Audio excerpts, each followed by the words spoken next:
Pero veíamos cómo el otro día la Comisión Nacional de Valores publicó en el Boletín Oficial una resolución, que es la 1071, en donde se regula, o será la que regule los fondos comunes de inversión de cese laboral. ¿Qué es esto? Que vos te vas a tener que pagar tu propia indemnización.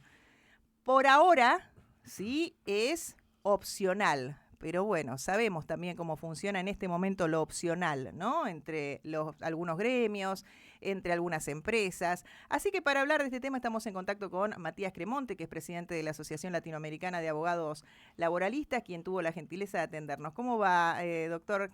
Aquí lo saludamos, Jorge Fuentes, Jorge Chamorro y Andrea Landi. Buen día, ¿qué tal? Muy bien, gracias. Bueno, a ver, ¿cómo recibió esta información que se pensaba que a lo mejor iba a esperar a que se modificara el Congreso, donde de alguna forma se intenta nuevamente atentar, ¿no?, contra la ley de contrato de trabajo? Bueno, esto, recordemos que un primer intento fue el DNU 70 del año 23, declarado inconstitucional, no tuvo vigencia, y finalmente la ley base sí incorporó, al modificar la ley de contrato de trabajo, la posibilidad de que sindicatos y empresarios acuerden, justamente a través de convenios colectivos de trabajo, la posibilidad de sustituir la indemnización por despido por un fondo de cese laboral. Es decir, ya está vigente la posibilidad de que se instauren. Lo que ocurre, bueno, y a un año después, casi un año después, porque eso fue en julio del año pasado, todavía no se conoce ningún acuerdo de estas características entre sindicatos y empresas, afortunadamente. Pero lo que mencionabas recién, que son una serie de resoluciones de la Comisión Nacional de Valores, lo que revela es el verdadero objetivo de esto. Por supuesto, más allá del perjuicio que le causa o le causará a las personas que sean despedidas en esas condiciones, pero el verdadero objetivo es un negocio financiero como lo fueron las FJP, como lo son las ART, es decir, una inmensa cantidad de caudal de dinero cautivo que aseguradoras y bancos van a tener para administrar y generar enormes ganancias como se suelen generar en esos negocios financieros, y lejos de pretender dar una solución a quienes son despedidos de su trabajo, ahí aparece realmente cuál era la finalidad. Sí, porque aparte también no queda claro si esto es para los futuros trabajadores que contrata una empresa, para los que ya tienen antigüedad. ¿Cómo sería esto? ¿Qué es lo que se sabe? Yo supongo que no se va a poder aplicar a quienes ya son parte de una relación laboral, que ingresaron con la vigencia de la ley de contrato de trabajo, que no establece un fondo de cese laboral, sino la indemnización por despido arbitrario en el caso de que se despida sin justa causa. Sería difícil modificarle eh, ese derecho, ese aspecto de la relación laboral, que es cómo resolver el daño que se causa cuando una persona queda sin trabajo, cómo reparar ese daño, que en nuestro sistema es una indemnización, como decíamos, por el despido arbitrario. Es difícil que eso se modifique. Ahora, es probable que, insisto, siempre y cuando sindicatos y empresas o cámaras empresariales lo acuerden, no puede ser una decisión unilateral de una empresa establecer un fondo de cese laboral ahora. Creo que va a tener que ser en ese caso para quienes ingresen ya en una nueva relación laboral con la vigencia de ese fondo de cese, y no para quienes estén trabajando, pues eso sería modificarle las condiciones de trabajo de manera eh, peyorativa o perjudicial.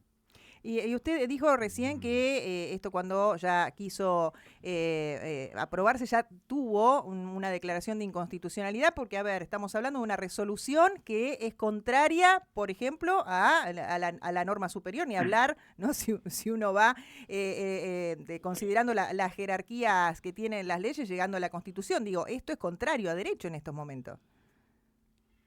Sí, hay dos cuestiones. Una, digamos, lo que tiene que ver con el derecho de una persona que trabaja y es despedida de manera arbitraria, así lo llama la Constitución Nacional, la protección contra el despido arbitrario, porque son despidos sin justa causa, son despidos que solo tienen un fundamento en una decisión justamente arbitraria y no fundamentada. Y, y el Congreso Nacional está mandatado por la Constitución Nacional a establecer un sistema que proteja a las personas que trabajan frente al despido arbitrario, y un fondo de cese de estas características, aunque todavía en la medida que no se implementó nunca ni se negoció en un convenio colectivo, no se conocen ningún ejemplo de cómo serían las pautas. Pareciera, por supuesto, que esto no va a cumplir con ese mandato constitucional. Pero hay otro aspecto muy importante, que es que el Estado tiene como una de sus finalidades también constitucionales generar condiciones para que todos aquellos que estén capacitados para hacerlo puedan tener un trabajo. Es decir, resguardar y fomentar la creación de fuentes de trabajo, porque en este sistema nadie puede subsistir sin tener un salario, salvo que alguien sea empresario. Y entonces, la indemnización por despido, de la manera que está establecida hoy en la Ley de Contrato de Trabajo, también opera como una suerte de disuasivo para que un empleador no despida a alguien que tiene demasiada antigüedad, que tiene más salario más alto, más calificación, que no lo despida fácilmente porque tiene un costo para él, y entonces es una forma también de disuadir y proteger fuentes de trabajo. Si eso se reemplaza por un seguro, un empresario aporta todos los meses, ya no va a tener ese efecto disuasivo, y probablemente lo que va a terminar resultando es un mayor desempleo, una mayor cantidad de despidos. Pensemos que los objetivos de las leyes laborales suelen ser proteger el empleo, crear empleo registrado. Bueno, parece difícil que facilitando el despido se piense que se va a generar empleo.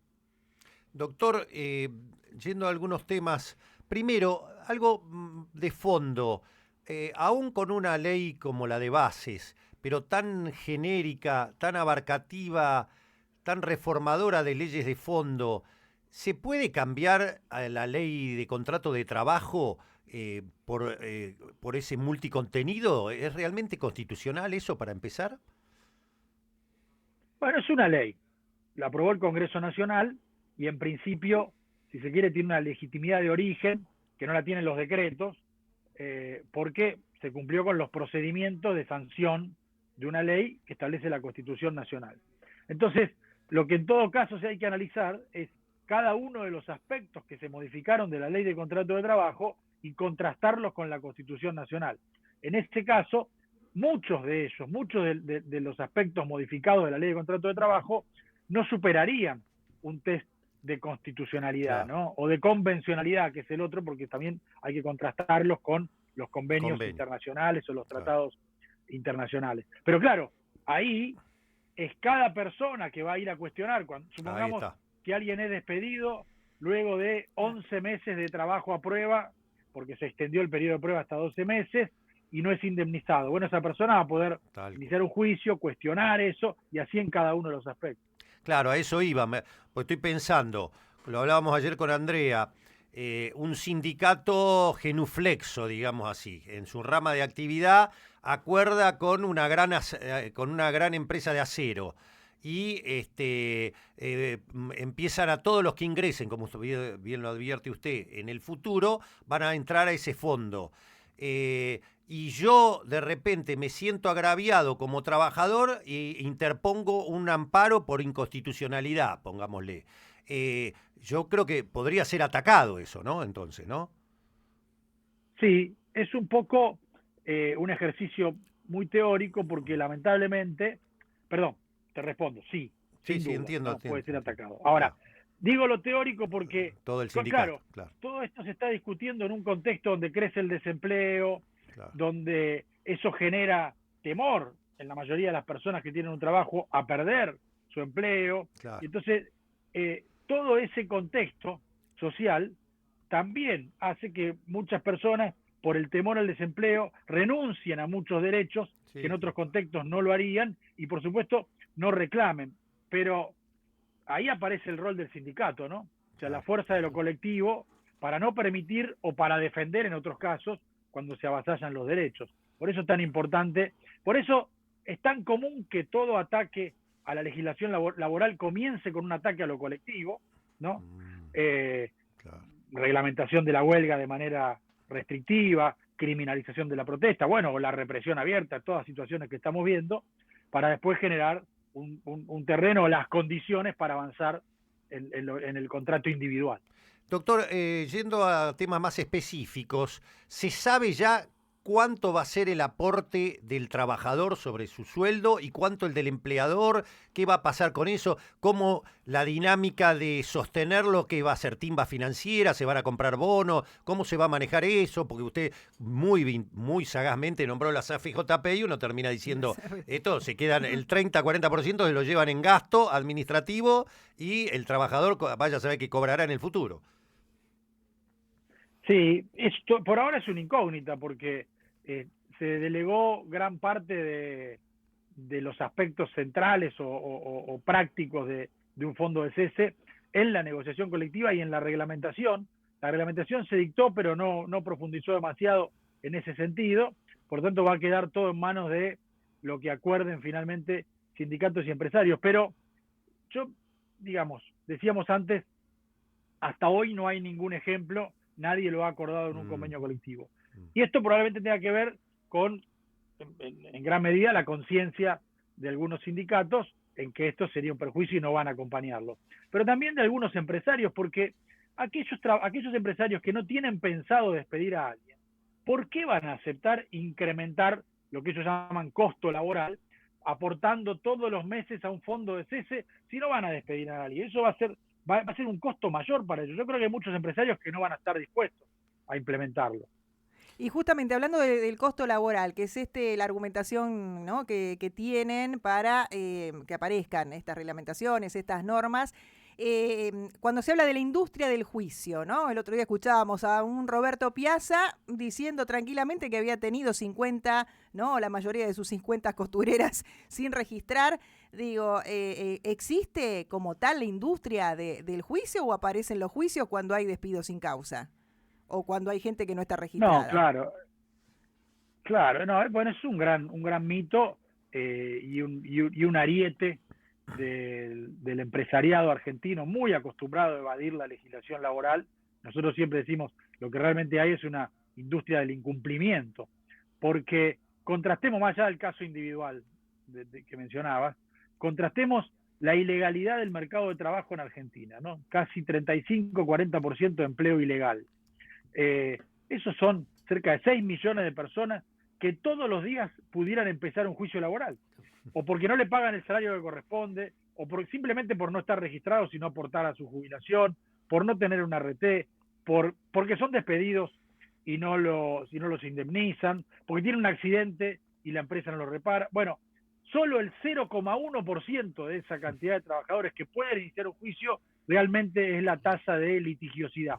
Así que ni siquiera en términos concretos uno puede hablar de que hay una industria del juicio. Clarito, ¿eh? Sí, mire, doctor, justo iba a hacer una consulta, algo un poco lo adelantó, pero era una consulta así cuantitativa, estadística, si se quiere, si hay algún registro en este último tiempo de presentaciones judiciales, si es que lo tienen, ¿no? Está bien que en cada distrito judicial, en esto cada provincia tiene su poder judicial y sus tribunales del trabajo, y son estadísticas, algunas más, algunas menos accesibles, pero es menos del 1%, contrastando, insisto, con la potencialidad que tiene la ilegalidad del mercado de trabajo, ¿no? Y la gran mayoría de los juicios que se inician son por accidente de trabajo contra las ART, volvemos al tema del gran negocio financiero, que realmente en vez de actuar como quienes deben prevenir que existan accidentes de trabajo o enfermedades profesionales, inspeccionando a las empresas, estableciendo que modifiquen su estructura, su forma de trabajo, su maquinaria, la adecúen para que no existan accidentes, en realidad lo que hacen es reparar muy magramente después del accidente a la persona que ha sufrido una lesión en su salud psicofísica, pero el gran negocio lo hacen en la bolsa de valores, en los fideicomisos y en eso. Si uno mira los balances de las ART, la mayoría de la ganancia está justamente, es consecuencia de la inversión en fideicomisos y en fondos de valores. Doctor, y en promedio, ¿cuánto se extiende un juicio desde que se hace la presentación hasta que sale la sentencia? Ese es el otro aspecto que responde a la inexistencia de una industria del juicio. Hoy nadie quiere hacer un juicio porque no dura menos de 6 o 7 años. Y con un mercado de trabajo en crisis, donde crece el desempleo, a veces las personas que son despedidas tienen derecho a determinada indemnización por ley, digamos, nada que sea fuera de lo que le corresponde, simplemente por haber sido despedido sin justa causa, aceptan en acuerdos espurios por la necesidad y por el estado de emergencia general, la mitad de la indemnización o un cuarto, porque saben que no van a conseguir trabajo pronto y saben que tienen que esperar 6 o 7 años para cobrar en todo caso, y además, cuando cobren dentro de 6 o 7 años, la tasa de interés que se va a aplicar va a ser muy inferior a la inflación que hay en ese periodo, que es lo que ocurre hoy. Hoy es un gran negocio para los empresarios que despiden guardarse la indemnización, ponerla en un plazo fijo, comprar dólares, o incluso capitalizarse para su propia con los intereses solo pagan la indemnización. Tal cual. 6 años después pagan la indemnización y además ganaron plata. Qué bárbaro, qué impresionante. Sí, incluso uno se entera de compañeros, nosotros todos hemos trabajado años en distintos medios. Medios grandes, y se entera al final ganamos, nos dieron la sentencia, vamos a cobrar. Y pasaron 2 años y ¿cobraste? No, todavía no cobré. Claro. Miles de chicanas, no aparecen los bienes registrables, ¿no? Se complica a veces cobrar, hacer efectivamente el cobro, ¿no? Como usted muy bien dice, ¿no?